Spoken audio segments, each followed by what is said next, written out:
నమస్తే welcome to అమ్మా news నా పేరు తరంగిణి ముందుగా బులెటిన్లో హెడ్లైన్స్ చూద్దాం ఎల్లుండి తెలంగాణ భవన్లో టీఆర్ఎస్ విస్తృత స్థాయి సమావేశం ప్రస్తుత రాజకీయాలు భవిష్యత్ కార్యాచరణపై చర్చించే అవకాశం అత్యున్నత పదవిలో ఉన్న మోడీ తెలంగాణపై విషం చిమ్ముతున్నారు రాష్ట్రానికి నిధులు ఇవ్వకుండా బ్యాంకర్లను ప్రధాని బెదిరిస్తున్నారన్న బాల్క సుమన్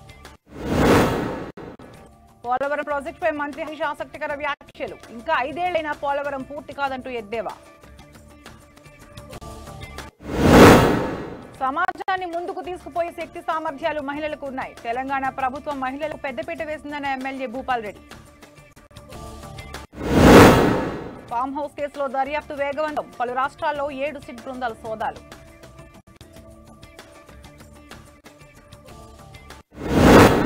నందకుమార్ అక్రమ నిర్మాణాలపై జీహెచ్ఎంసీ చర్యలు డెక్కన్ హోటల్ కిచెన్ లో 2 కట్టడాలు కూల్చివేత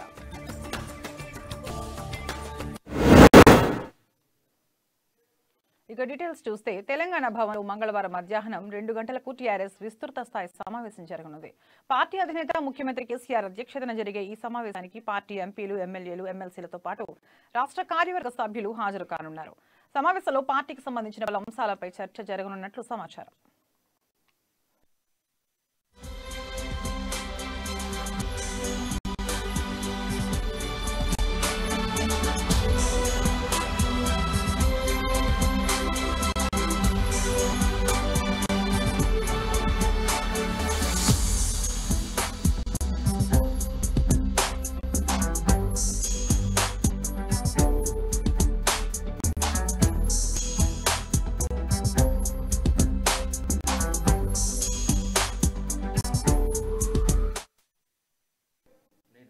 రాబోయే అసెంబ్లీ ఎన్నికలకు పార్టీ యంత్రాంగాన్ని సమాయత్తం చేయడమే ప్రధాన ఎజెండాగా ఈ సమావేశం నిర్వహించనున్నట్లు తెలుస్తోంది ఓవైపు టీఆర్ఎస్ ను బీఆర్ఎస్ గా మార్చే ప్రక్రియ కొనసాగుతోంది బీఆర్ఎస్ గా ఆవిర్భవించిన తర్వాత పార్టీ యంత్రాంగం ఏ విధంగా పనిచేయాలి పార్టీ కమిటీలు ఇతర రాష్ట్రాల్లో పార్టీ వ్యవహారాలపై చర్చించే అవకాశం ఉంది ఇటీవల జరిగిన మునుగోడు ఉప ఎన్నిక అనుభవాలు ఓటింగ్ పై విశ్లేషించిన తర్వాత దానిపై చర్చించనున్నట్లు తెలుస్తోంది రానున్న రోజుల్లో బీజేపీ తీరును ఎలా ఎండగట్టాలి కాంగ్రెస్ పార్టీ పట్ల వైఖరి ఎలా ఉండాలనే దానిపై చర్చ జరగనున్నట్లు విశ్వసనీయ వర్గ సమాచారం ప్రధాని మోదీతో పాటు బీజేపీ నేతలంతా తెలంగాణపై దృష్టి కేంద్రీకరించిన నేపథ్యంలో టీఆర్ఎస్ పార్టీ ఎలాంటి వ్యూహాలతో ముందుకెళ్లాలనే దానిపై సమాలోచనలు జరపనున్నట్లు తెలుస్తోంది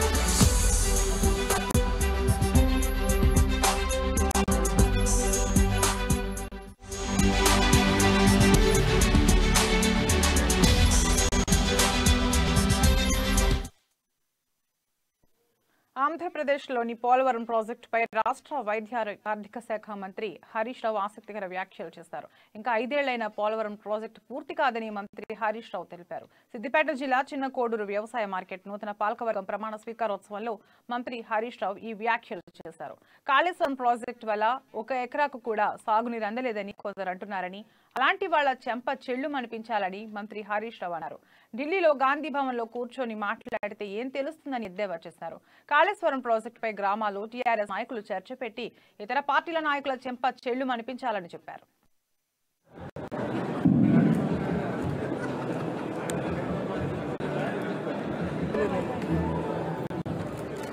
మెయిన్ పిక్చర్ అయితే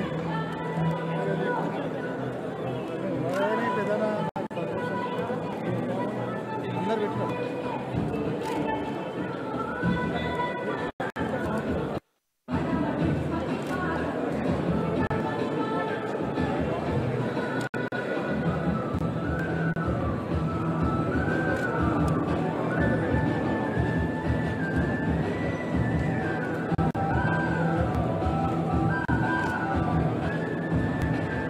మన దగ్గర సాగే భూమి 1,30,00,000 ఎకరాలు పోయిన వానకాలం మన ఇప్పుడు ఈ వానకాలం మన ఇప్పుడు కోతకు వచ్చింది కదా ఇప్పుడు వానకాలం యాసంగిలో లెక్కలిస్తే 2,30,00,000 వ్యతిరేకంగా 2,30,00,000 ఎకరాల్లో పంట పడుతుంది ఇక పంట చూస్తారా వరి ధాన్యం చూస్తే 68 లక్షల మెట్రిక్ టన్నుల నుంచి 2,48 లక్షల మెట్రిక్ టన్నుల వడ్లు పెట్టింది ఈ తెలంగాణ పండిన వడ్ల విలువ ఎంత అంటే 1,07,848 కోట్ల రూపాయల వడ్లు ఉన్నాయి.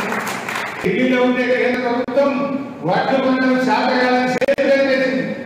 యాసంగి పంటలో వడ్లు నూకలైతే బాయిల్ రైస్ కొనమంటే నూకలు నూకండి, మీ జనానికి నూకలు నూకుడు నేర్పించండి అని ఈ బీజేపీ నాయకులు మన రాష్ట్రాన్ని మన రైతులను అవమానపరిచే విధంగా మాట్లాడారు. వడ్లు కొనమని మొండికేసింది. కానీ మన ముఖ్యమంత్రి కేసీఆర్ గారు ఒక్క గింజ లేకుండా వడ్లు కొన్నారు. వారం లోపల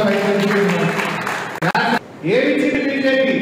నల్ల చట్టాలు తెచ్చింది, డీజిల్ ధర పెంచింది, ఎరువుల ధర పెంచింది, రైతు పెట్టుబడి పెంచింది తప్ప బీజేపీ రైతుకి ఇచ్చింది ఏంటి అని నేను అడుగుతాను.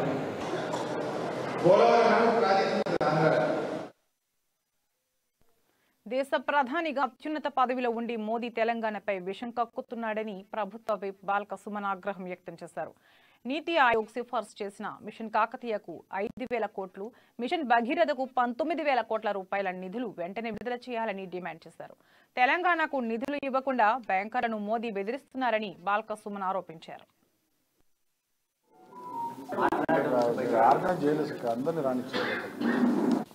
ఇక సింగరేణి గురించి మాట్లాడతాడు నరేంద్ర మోడీ. ఇది ఇంకా సిగ్గుచేటు. సింగరేణిని ప్రైవేట్ పరం చేయ అంటాడు. అంటే ఎన్ని అబద్ధాలు, పచ్చి అబద్ధాలు. మరి సింగరేణిని ప్రైవేట్ పరం చేయన్నోనివి సింగరేణిలో బొగ్గు బ్లాకులు ఎందుకు వేలానికి పెట్టినావు? సింగరేణి సంస్థకి ఎవడొద్దన్నాడు? మా ముఖ్యమంత్రి లేఖ రాసిండు, మా ఇండస్ట్రీస్ మినిస్టర్ కేటీఆర్ లేఖ రాసిండు ప్రహ్లాద్ జోషికి. మా సింగరేణి సంస్థ 10 సార్లు వచ్చి కేంద్రంలోని బొగ్గు మంత్రిత్వ శాఖ అధికారులను కలిసింది. మరి మా సింగరేణి సంస్థ దాదాపు 58 కోట్ల రూపాయల సర్వే ఇన్వెస్టిగేషన్ పేరు మీద 4 బొగ్గు బ్లాకులకు ఖర్చు పెట్టింది. అటువంటి ఆ బొగ్గు బ్లాకులను నువ్వు వేలానికి ఎట్లా పెడతావు? అది ప్రైవేటైజేషన్ కుట్ర కాదా? నీకు ఆ చరిత్ర లేదా? కోల్ ఇండియాలో 160 బొగ్గు బ్లాకులు వేలానికి పెట్టలేవా నువ్వు? కోల్ ఇండియాని ఇలా ప్రైవేట్ పరం చేస్తలేవా? అట్లనే మా సింగరేణి మీద కన్నువాడి నీ దోస్తు అదానికి అప్పచెప్పాలనే కుట్రలో భాగంగానే ఈ బొగ్గు బ్లాకులను వేలం పెట్టినావు. ఒకవేళ నీకు సింగరేణిని ప్రైవేట్ పరం చేయొద్దని ఉంటే మరి ఆ బొగ్గు బ్లాకులు సింగరేణి సంస్థకి ఇవ్వండి. భవిష్యత్తులో కూడా సింగరేణిలో రాబోయే బొగ్గు గనుల్ని సింగరేణి సంస్థకి ఇస్తామని చెప్పండి. సింగరేణిలో ఉన్న నీ 49% వాటాను భవిష్యత్తులో అమ్మేయను అని చెప్పండి. ఇవాళ విశాఖ స్టీల్ ప్లాంట్ మీరు బేరానికి పెట్టలేరా? పక్క రాష్ట్రంలో ఆంధ్రప్రదేశ్లో విశాఖ స్టీల్ ప్లాంట్ నువ్వు బేరానికి పెట్టలేవా? అమ్మానికి పెట్టలేవా? ఇవాళ సింగరేణి మీద కూడా కన్నుబడి ఢిల్లీ ఆంధ్ర పాలకులు ఎన్ని ఇబ్బందులకు గురి చేసినా రాష్ట్ర అభివృద్ధి టీఆర్ఎస్ ప్రభుత్వ లక్ష్యమని మంత్రి గంగుల కమలాకర్ చెప్పారు. కరీంనగర్ పట్టణంలో రామ్నగర్ టవర్ సర్కిల్ ప్రాంతాల్లో పలు అభివృద్ధి పనులకు మంత్రి గంగుల కమలాకర్ భూమి పూజ చేస్తారు. తెలంగాణ రాష్ట్రం వచ్చిన తర్వాత కరీంనగర్ అన్ని రంగాల్లో అభివృద్ధి చెందిందన్నారు. గతంలో రోడ్లపై వంగిపోయిన తుప్పు పట్టిన పోల్స్, రోడ్ల మీద ట్రాన్స్ఫార్మర్లు దర్శనమిచ్చేవని మంత్రి గుర్తు చేశారు. విశాలమైన రోడ్లు, అందమైన కూడళ్లతో నగరాన్ని ఇప్పుడు సర్వాంగ సుందరంగా తీర్చిదిద్దామని మంత్రి గంగుల కమలాకర్ స్పష్టం చేశారు. ఢిల్లీ పాలకులు ఎంత విషయం చెప్పినా తెలంగాణ అభివృద్ధి అనేది ఆగదు. ఇంకా ఎంత ఇబ్బంది పెట్టే ప్రయత్నం చేసినా, రెచ్చగొట్టినా కూడా మా లక్ష్యం ఒకటే, తెలంగాణ అభివృద్ధి. అది కూడా కరీంనగర్ అభివృద్ధి కావాల్సిన మా లక్ష్యం. నిరంతర ప్రక్రియ, అభివృద్ధి అనేది నిరంతర ప్రక్రియ. ఆగం మేము. ఎవరు ఆపే ప్రయత్నం చేసినాడో అభివృద్ధి ఆపం. తెలంగాణ వచ్చి 9 సంవత్సరాల పరిపాలనలో ఈ కరీంనగర్ నగరం ఒక అద్భుత నగరంగా తీర్చిదిద్దే ప్రయత్నం చేస్తున్నాం. విశాలమైన రోడ్లు, రోడ్ల మీద టవర్స్, రోడ్ల మీద ఎక్కడ కూడా విరిగిపోయిన పోల్స్ కానీ, వంగిపోయిన పోల్స్ కానీ, రోడ్డు మధ్యనే ట్రాన్స్ఫార్మర్లు, రోడ్డు మధ్యనే పోల్స్ లేవు. అన్ని తీసేసామైన టవర్స్ పెట్టుకొని విశాలంగా చేశాం. ఇక్కడ జనాభా పెరుగుతాయి కానీ రోడ్లు పెరిగాయి. జనాభా పెరుగుతుంటాయి ఇక్కడ మన నగరంలో, రోడ్స్ అంతే ఉంటాయి. కానీ ఉన్న రోడ్స్ విశాలంగా ఉండాలని చెప్పి అద్భుతంగా విశాలంగా రోడ్స్ చేస్తున్నాం. దాంతో పాటు ఉన్న రోడ్స్ ఎంక్రోచ్మెంట్ కాకుండా ఎలాంటి సౌకర్యం లేకుండా కరీంనగర్ నగరంలో అద్భుతమైన రోడ్లు తీసిద్దాం. రోడ్లు వేయడమే కాదు, కోట్లాది రూపాయలు వెచ్చించేసుకొని ఆటోమేటిక్ స్వీపింగ్ మిషన్ తీసుకొచ్చుకొని ఈ నగరాన్ని వల్ల పరిశుభ్రమైన వాతావరణం వచ్చాం. ఎక్కడ చెత్త కనబడకూడదు రోడ్ల మీద. గతంలో రోడ్ల మీద చెత్త కుండీలు, చెత్త కుండీల పక్కకు పందులు. ఆడపిల్లలు భారంగా భావించకూడదని, సమాజాన్ని ముందుకు తీసుకుపోయే శక్తి సామర్థ్యాలు మహిళలకు ఉన్నాయని నల్గొండ ఎమ్మెల్యే కంచర్ల భూపాల్ రెడ్డి అన్నారు. నల్గొండ జిల్లా కేంద్రంలోని ఎమ్మెల్యే క్యాంపు కార్యాలయంలో లబ్ధిదారులకు కళ్యాణ లక్ష్మి షాదీ ముబారక్ చెక్కులను అందజేశారు. తెలంగాణ ప్రభుత్వం మహిళలకు పెద్దపీట వేస్తుందని, అన్ని రంగాల్లో మహిళలు రాణిస్తున్నారని ఎమ్మెల్యే చెప్పారు. ప్రతి ఇంటి ఆడపిల్లను ప్రోత్సహించాలని ఆయన ప్రజలకు పిలుపునిచ్చారు.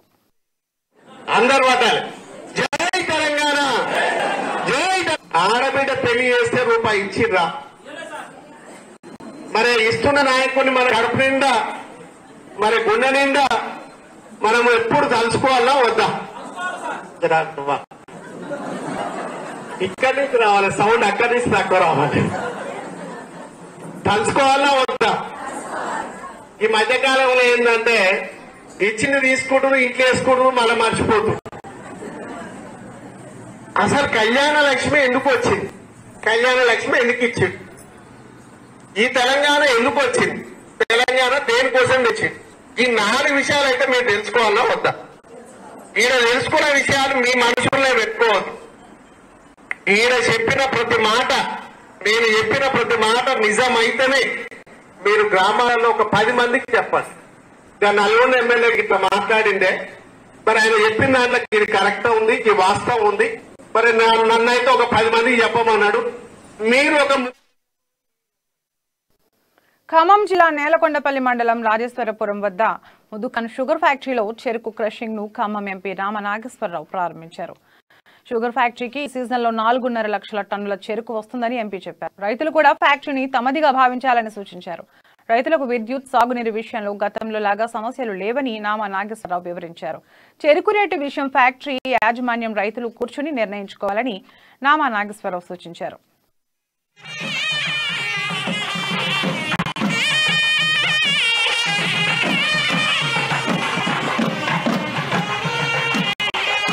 ఫ్యాక్టరీ అంటే ఇక్కడ రైతాంగం ఫ్యాక్టరీ తప్పితే ఇది రాజకీయానికి ఫ్యాక్టరీ కాదని చెప్పేసి నా మనసులో ఉంది. అందుకని ఏదైనా కూడా మనస్ఫూర్తిగా నేను కోరుకున్నది ఒకటే, తప్పకుండా కూడా ₹1 ఫ్యాక్టరీ నష్టపడ్డా కూడా ₹1 రైతుకి ఇవ్వాలనే భావనలోని 20 సంవత్సరాలు మన అనుబంధం మామూలు విషయం కాదు. ఇవాళ ఏంటంటే ఇక చెప్పకూడదు, రాజకీయాలు మాట్లాడకూడదు కాబట్టి మాట్లాడట్లేదు. ఇవాళ కనుక చూస్తే తెలంగాణలో ఇంత చక్కగా నటి ఫ్యాక్టరీ ఇవాళ ఎప్పుడూ చెప్పారు 4.5 లక్షలు టన్నుల వరకు వస్తుందంటే ఇది చరిత్ర. రైతులకు ఆ నమ్మకం ఉంది. ఈ ఫ్యాక్టరీకి నేను చెరికేయాలి, ఈ ఫ్యాక్టరీ నాది అనే భావన ఉండటం వల్లనే మనం అనుకున్నాం. తప్పకుండా కూడా రేటు విషయంలో 2 పక్కల కూర్చొని చక్కగా మీరు కొత్తగా వచ్చారు కోటయ్య గారు, నా మనసులో ఉన్నది మొత్తం చెప్పింది మీకు కూడా, అందరు కూడా, వాళ్ళకే కాదు మీకు కూడా. ఎందుకంటే ఉన్నది మాట్లాడతాను ఇంకంతే. అదే కొన్ని విషయాలు నష్టం చేసినా పర్లేదు, కానీ ఉన్నది చెప్తున్నా రీజనబుల్ గా రేటు విషయంలో వాళ్ళ సంతోషం నేను చూడాలా, ఫ్యాక్టరీ బాగుండాలి. ఈ రెండే నేను కోరుకునేది. ఆ విధంగా మీరు ముల్కార్జున్ రాబోయే టైంలో కూడా ఇప్పుడు 21 సంవత్సరాలు అన్నారు. ఇప్పుడే కృష్ణ గారు కూడా చెప్తుండే ఇవన్నీ కూడా మోడీ తనకు స్వాగతం పలుకుతూ పలు చోట్ల కార్యకర్తలు, అభిమానులు పెట్టిన ఫ్లెక్సీలు, బ్యానర్లు తొలగించారని వైఎస్ఆర్టీపీ అధినేత్రి షర్మిల చెప్పారు. తొలగించిన వారు టీఆర్ఎస్ కార్యకర్తలై ఉంటారని షర్మిల అనుమానం వ్యక్తం చేశారు. ఈ పని చేసిన వాళ్లను గూండాలతో పోలుస్తూ వాళ్లు ఆడోళ్లతో సమానమని పేర్కొన్నారు. మంత్రి కొప్ప ఈశ్వర్ దత్తత గ్రామంలో ఏమైనా అభివృద్ధి జరిగిందా? వరదలు వస్తే ప్రజలను ఆదుకున్నారా అని షర్మిల ప్రశ్నించారు. పెద్దపల్లి జిల్లా ధర్మారంలో ఇవాళ షర్మిల పాదయాత్ర ముగిసింది. ఎందుకు మీరు మాట నిలట్టుకోవడం లేదు అని అడిగితే కేసులు పెడతారా, దౌర్జన్యం చేస్తారా, ఉద్యోగాలు ఉంటే ఉద్యోగాలు పీకుతారా? ఇదేనా మీకు చేతనండి? ఇదేనా మీ ఎమ్మెల్యేకి చేతనైంది? సిగ్గుండాలే కదా, మనిషేనా పశులాగా ప్రవర్తిస్తున్నాడు కదా.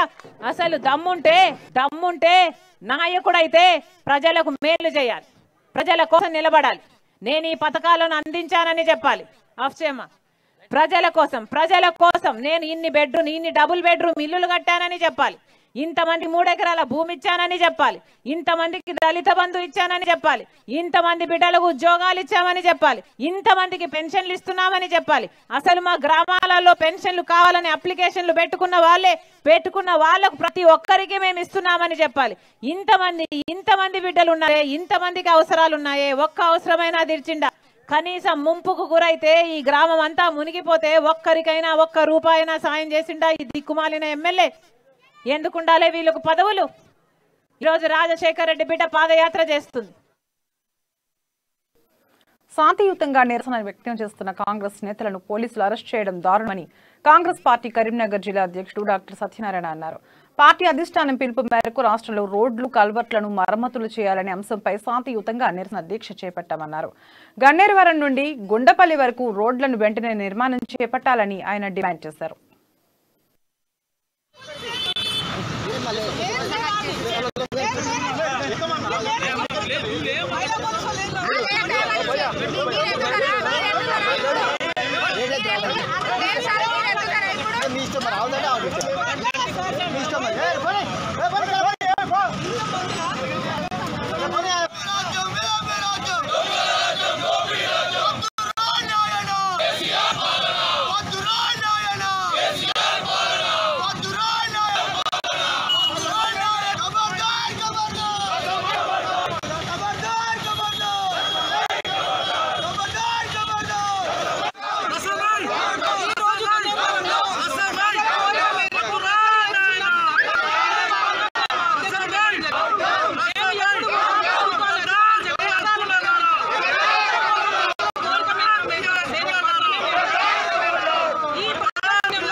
మొయినాబాద్ ఫామ్ హౌస్ ఎమ్మెల్యేల కొనుగోలు వ్యవహారంలో అరెస్ట్ అయిన నందకుమార్ అక్రమ నిర్మాణాలపై జీహెచ్ఎంసీ చర్యలు చేపట్టింది. నందకుమార్ చేపట్టిన అక్రమ నిర్మాణాలను జీహెచ్ఎంసీ టౌన్ ప్లానింగ్ అధికారులు కూల్చివేశారు. నిర్మాత దగ్గుపాటి సురేష్ బాబుకు చెందిన స్థలాన్ని లీజుకు తీసుకున్న నందకుమార్ డెక్కన్ హోటల్ కిచెన్ కోసం 2 అక్రమ నిర్మాణాలు చేపట్టారని అధికారులు గుర్తించి వాటిని కూల్చివేయించారు. అక్రమ నిర్మాణాలపై నోటీసులు ఇచ్చినా పనులు ఆపకుండా కొనసాగిస్తుండటంతో జీహెచ్ఎంసీ టౌన్ ప్లానింగ్ అధికారులు పోలీస్ బందోబస్తు మధ్య కూల్చివేతల ప్రక్రియ చేపట్టారు. ఎలాంటి అవాంఛనీయ సంఘటనలు జరగకుండా పోలీసులు ముందస్తు చర్యలు తీసుకున్నారు. కోర్టు ఆదేశాలతోనే తాము అక్రమ నిర్మాణాలను కూల్చివేయించామని అధికారులు తెలిపారు.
మొయినాబాద్ ఫామ్ హౌస్ ఎమ్మెల్యేల కొనుగోలు కేసులో ప్రత్యేక దర్యాప్తు బృందం సోదాలు కొనసాగుతున్నాయి.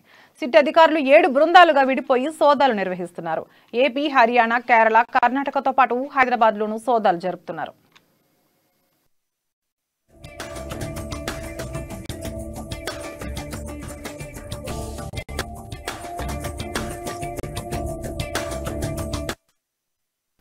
ఎమ్మెల్యే కొనుగోలు కేసులో నిందితుల్లో ఒకరైన నందకుమార్ ఇల్లు, హోటళ్లలో సోదాలు చేశారు. హర్యానాలోని రామచంద్ర భారతి నివాసంతో పాటు కర్ణాటకలో ఆయనకు సంబంధించిన వారి ఇంట్లోనూ తనిఖీలు చేస్తున్నారు. తిరుపతిలో సింహాయాజీ స్వామీజీకి చెందిన ఆశ్రమంలో సోదాలు జరుగుతున్నాయి. కేరళలోని కొచ్చిలో ఉండే ఓ డాక్టర్ రామచంద్ర భారతికి మధ్యవర్తిగా వ్యవహరిస్తున్నట్లు సిట్ అధికారులు గుర్తించారు. డాక్టర్ ఇంట్లో పలు కీలక పత్రాలు స్వాధీనం చేసుకున్నారు. ఈ కేసులో అరెస్ట్ అయిన నందకుమార్ అక్రమ నిర్మాణాలపై జీహెచ్ఎంసీ చర్యలు చేపట్టింది.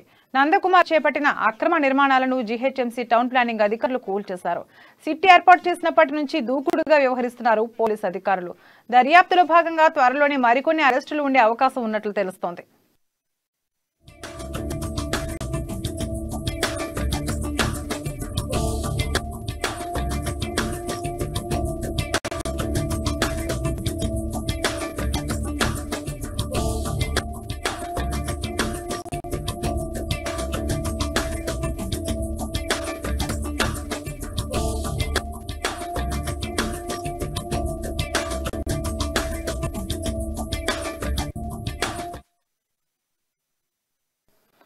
ఆదిలాబాద్ బీజేపీ నాయకులు కంది శ్రీనివాసరెడ్డి జైనత్ శ్రీ లక్ష్మీనారాయణ స్వామి దర్శించుకున్నారు. స్వామివారి కళ్యాణోత్సవం రథోత్సవంలో భాగంగా ఇవాళ నిర్వహించిన పెద్ద రథం ఊరేగింపులో పాల్గొన్నారు. అశేష జనవాహిని మధ్య రథంపై ఊరేగుతున్న స్వామివారిని దర్శించుకోవడం సంతోషంగా ఉందని కంది శ్రీనివాసరెడ్డి చెప్పారు. ఇక ఇందుకు సంబంధించి మరింత సమాచారాన్ని జైనత్ ఆలయం వద్ద నుండి మా ఆదిలాబాద్ రీజనల్ కోఆర్డినేటర్ సత్యనారాయణ అందిస్తారు. ప్రస్తుతం మనం జైనత్ మండలంలో నిలకేంద్రంలో ఉన్నటువంటి ఒక శ్రీ లక్ష్మీనారాయణ స్వామి పుణ్యక్షేత్ర స్థానంలో ఉన్నాం. ఇక్కడ రథోత్సవం అత్యంత వైభవంగా సాగుతోంది. నిన్న కళ్యాణోత్సవం జరిగింది. ఇవాళ నుంచి రథోత్సవం కళ్యాణోత్సవం రెండు జరగబోతున్నాయి. ఇక్కడ మనతో పాటు స్థానిక బీజేపీ నాయకులు కంది శ్రీనివాసరెడ్డి గారు ఇప్పుడే ఈ రథోత్సవ కార్యక్రమాన్ని తిరిగించుకు వచ్చారు. అయితే వారిని అడిగి ఏంటి అంటే ఇంతవరకు ఎన్నిసార్లు వచ్చారు ఏంటి మనం తెలుసుకుందాం. చెప్పండి సార్, అంటే శ్రీ లక్ష్మీనారాయణ స్వామి రథోత్సవానికి అయితే మీరు తిరిగి వచ్చారు అంటే ఇది మరోసారి దర్శించుకోవడం అంటే అమెరికా వెళ్ళి వచ్చిన తర్వాత ఈ అనుభూతి చెప్పండి. మా ఆదిలాబాద్ కి అగ్రదేవుడు శ్రీ జైనత్ లక్ష్మీ నరసింహస్వామి వారి ఆశీస్సులు తీసుకోవడానికి వేలాది మంది భక్త జనుల మధ్యలో ఆశీస్సులు తీసుకోవడానికి వచ్చినాం. చాలా సంతోషంగా ఉంది. మా ఏ కార్యక్రమమైనా మా మా మా ఆదిలాబాద్ ప్రజలది జైనత్ లక్ష్మీనారాయణ స్వామి పాదాల దగ్గరనే ప్రారంభమవుతుంది. అంటే ఇంతమంది ఇంత ధరలు వచ్చారు, ఎలా అనిపిస్తుంది మీకు? మా ప్రజల్ని మా భక్తుల్ని కలవడం ఎప్పటికీ సంతోషమే. ఎందుకంటే మా ప్రజలు మా భక్తులకి ఆరాధ్య దైవము. చూడండి, భక్తి పారవశ్యం. మహిళలు, పిల్లలు, వృద్ధులు అందరూ కూడా మా స్వామిని ఆరాధిస్తాం. మా ఇంటి దైవము, మా అందరి కుల దైవము, ఇంటి దైవము, దేవుడు అంతా లక్ష్మీనారాయణ స్వామి. అంతా కష్టం, సుఖం, సిరి సంపదలు, సుఖ సంతోషాన్ని దేవుడిచ్చినవే మాకు. సార్, ఇప్పుడు అంటే స్వామివారిని మీరు ఏమని మొక్కుతున్నారు?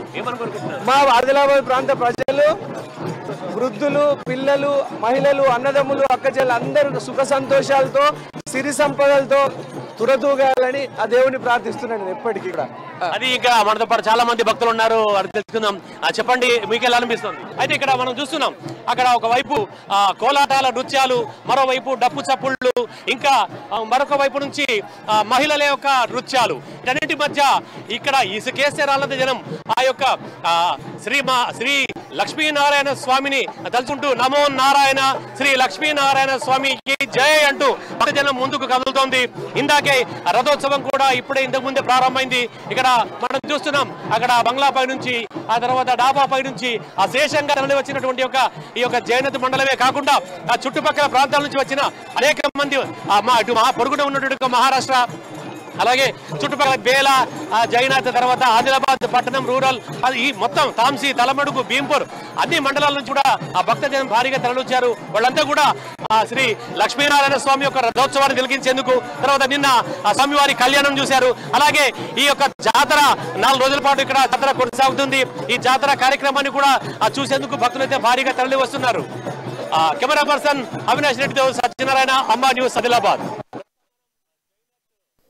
ఖమ్మం జిల్లా సత్తుపల్లి విశ్వశాంతి విద్యాలయంలో 4వ తరగతి చదువుతున్న ఓ బాలుడు తన అద్భుత ప్రతిభతో గొప్ప రికార్డులను సొంతం చేసుకున్నాడు. బహుముఖ ప్రజ్ఞాశాలి Borra Manvith Telugu book of records, India book of records, Abdul Kalam book of world records ను సాధించాడు. బాలుడి ప్రతిభను మెచ్చిన గడల చారిటబుల్ ట్రస్ట్ ఆధ్వర్యంలో రాజ్యసభ సభ్యులు Vaddiraju Ravichandra, public health director గడల శ్రీనివాస్ అభినందించారు. బైపీసీ ఎప్పుడు నేను అన్ని ఎలిమెంట్స్ అన్ని కూడా నేను బట్టి పెట్టేవాడిని. ఈ సందర్భంగా వారు మాట్లాడుతూ విద్యార్థుల కృషికి తల్లిదండ్రులు ఉపాధ్యాయు ప్రోత్సాహం తోడైతే వారిని ఉన్నతంగా తీర్చిదిద్దొచ్చు అని చెప్పడానికి మన్విత్ నిదర్శనమని అన్నారు. మోడర్న్ పీరియాడిక్ టేబుల్ కు సంబంధించిన 118 మూలకాల పేర్లను మన్విత్ 40 సెకండ్ల వ్యవధిలో చకచకా చెప్పి అందరినీ ఆశ్చర్యపరిచాడు. పీరియాడిక్ టేబుల్ కు సంబంధించిన ఎలిమెంట్స్ చెప్పడం ఇంటర్ స్థాయి విద్యార్థులకు సైతం కష్టసాధ్యమన్నారు Gada Srinivas. Multi talented kid Manvith కు కరాటేలో ఇప్పటికే అత్యున్నత బ్లాక్ బెల్ట్ మొదలుకొని 20 వరకు అవార్డులు రావడం గొప్ప విషయమని వారు అన్నారు. చిన్న చిరంజీవి మన్విత్ కూడా అభినందనలు. ఈరోజు చాలా విషయాలు ఒక 5 నిమిషాలు 10 నిమిషాలు ర్యాలీలో వచ్చి జస్ట్ ఒక 5-10 నిమిషాలు ఉండిపోవాలని చెప్తే నేను ప్రోగ్రాంలన్నీ వాయిదా వేసుకొని ముందు వచ్చి ఇక్కడ 10 నిమిషాల్లో పంపిస్తా అని చెప్తారు. 2 గంటల పైన అయిపోయింది. మిగతా ప్రోగ్రాంలన్నీ ఏమైపోయినాయో అర్థం కావట్లేదు. ఫోన్లో అయితే వస్తున్నాయి, నేనైతే ఫోన్లు పక్కా పెట్టినా. వాళ్ళు మిగతా ఎంతమంది తిట్టుకుంటారో ఇది. సరే, అందరికీ న్యాయం చేయలేకపోయినా అట్లీస్ట్ వికారాబాద్ జిల్లా కేంద్రంలో వికారాబాద్, పరిగి, కొడంగల్, తాండూరు నియోజకవర్గాల తీర్మార్ మల్లన్న 7200 టీం సమావేశం జరిగింది. ఈ సమావేశానికి ముఖ్య అతిథిగా రాష్ట్ర committee member Kalivimala Madhu, Jaka Venkatesh, K Naresh Patel హాజరయ్యారు. వివిధ మండలాలకు చెందిన మల్లన్న అభిమానులు 7200 టీంలో భారీగా చేరారు. వారికి కండువాలు కప్పి ఆహ్వానించారు.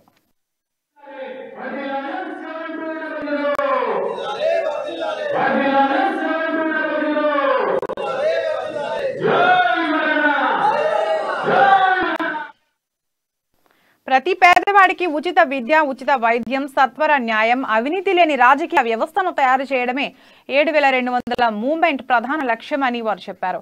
ప్రజాప్రభుత్వ ఏర్పాటు కోసం మరో పోరాటానికి సిద్ధం కావాల్సిన సమయం ఆసన్నమైందని పేర్కొన్నారు.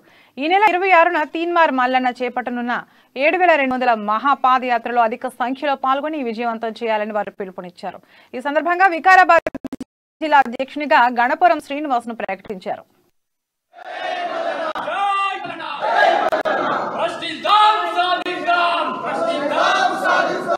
ముందే మాట్లాడుకొని ఒక ప్రణాళిక ఏర్పాటు చేసుకొని అందరూ కలిసి ఒక క్రియాకారిక ప్రోసెస్ చేస్తే దాని ఒకరిపై అని ఇది అని చెప్పి మాట్లాడితే చేస్తే మాత్రం వర్కౌట్ కాదు. ఎప్పుడైనా సరే సో లౌక్యంగా బిహేవ్ చేయాలి ఎవరైనా సరే. ఇప్పుడు 2022 T20 వరల్డ్ కప్ ను ఇంగ్లాండ్ జట్టు సొంతం చేసుకుంది. ఫైనల్లో పాక్ పై జరిగిన మ్యాచ్ లో 5 వికెట్ల తేడాతో ఇంగ్లాండ్ ఘన విజయం సాధించింది. 138 పరుగుల విజయ లక్ష్యంతో బరిలోకి దిగిన బట్లర్ టీం 5 వికెట్లు కోల్పోయి 1 ఓవర్ మిగిలి ఉండగానే లక్ష్యాన్ని ఛేదించి టైటిల్ ను దక్కించుకుంది. దీంతో రెండోసారి పోటీ ఫార్మాట్ తో ప్రపంచ కప్ ను అందుకున్న రెండో జట్టుగా ఇంగ్లాండ్ అవతరించింది.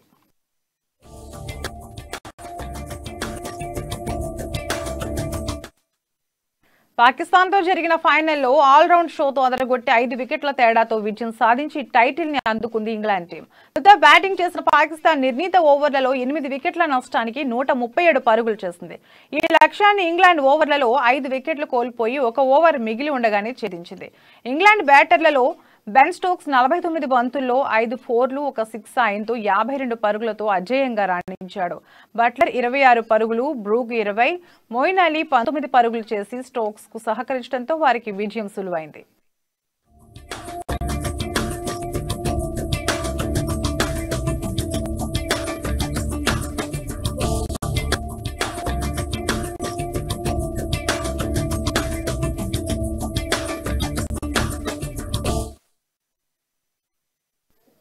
ఇవి ఇప్పటి వరకున్న బులెటిన్ అప్డేట్స్. మరిన్ని అప్డేట్స్ కోసం చూస్తూనే ఉండండి అమ్మా న్యూస్. నిజం కోసం, జనం కోసం.